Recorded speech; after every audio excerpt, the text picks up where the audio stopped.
Ito sasabihin ko sa inyo, iyang gobyerno ni Bongbong Marcos, papunta yan sa bangin. Maniwala kayo sa akin at sa hindi. Wala pa tayong sinasabing bihira yung hindi nagkakatotoo, mga kaibigan. Yan pong itong gobyerno ni Bongbong Marcos, patungo sa bangin. Bakit?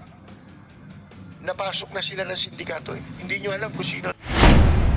Yan po mga kababayan ang mga kataga na binitawan ni Percy Lapid bago ito pinaslang noong October 2022 sa ilalim ng administrasyon ni Pangulong Bongbong Marcos Jr. kung saan tila nagtugma nga raw ang mga pahayag na yan ni Percy Lapid sa biglaang pagpanaw kahapon ni former DPWH Yusek Cabral. So ayon nga po sa kumakalat na balita mga kababayan, nahulog di umano sa bangin ang sanhi ng pagpanaw ni Yusek Cabral. Dahil po dyan may matindi namang pahayag si Alona, panoorin. Oh my gosh, Yusek Cabral is now dead. According sa kanyang driver, nahulog daw ito sa bangin. And what a coincidence. Remember Percy Lapid? When he said na ang gobyerno ni Bangag ay papunta na sa bangin dahil ito ay hawak ng mga sindikato. At sa pagkakaalala ko, it was Karen Davila who said na ang gobyerno mismo ang sindikato. Can you imagine? Si Yusek Cabral nahulog mismo sa bangin na sinabi nga, di ba, ni Percy Lapid na ang gobyerno ni Bangag ay papunta na sa bangin. Pagkatapos namatay si Yusek, sa bangin din mismo. I do not know, allegedly, nahulog daw ito. But who knows? Well, for those of you na hindi masyadong aware, si Yusek Cabral was na-involved dito sa flood control project because according,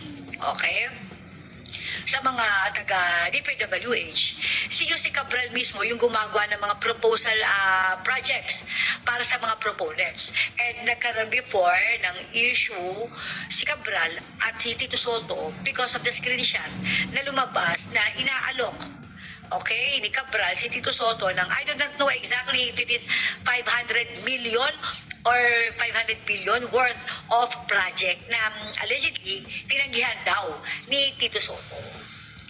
Anyway, marami kasing alam, of course, aside from ex-Secretary Bonoan, si Yusek Cabral, silang dalawa talaga ang sabihin natin maraming alam sa tunay na pangyayari dito sa Nakawan, sa flood control project na ito. Sabi sa inyo, kailan ito nagpapaimbestiga itong si Ngagba?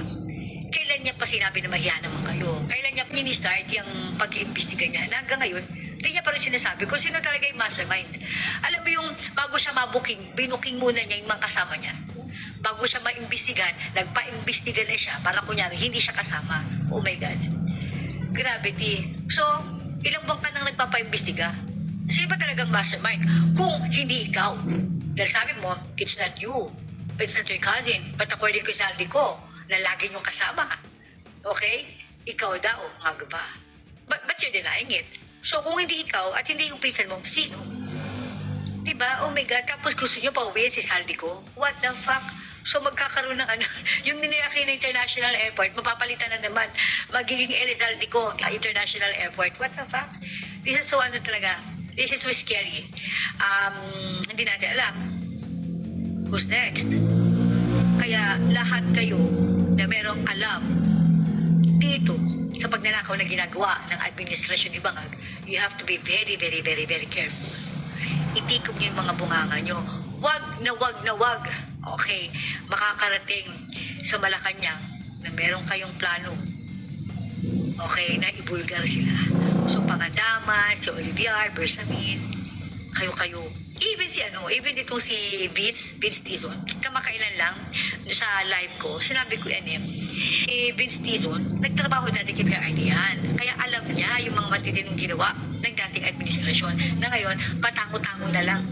Kada may sinasabi si mga tangulan siya ng tango, yes, kailan siya na ganyan. Kasi wala na rin siyang choice. Hindi niya alam na ganyang kagrabing sindikato ang napasok niya. Kaya I am not for Vince kasi buwisit na rin ako dyan sa Secretary ng PWH. Kaya lang sinasabi ko lang, wala naman siyang choice.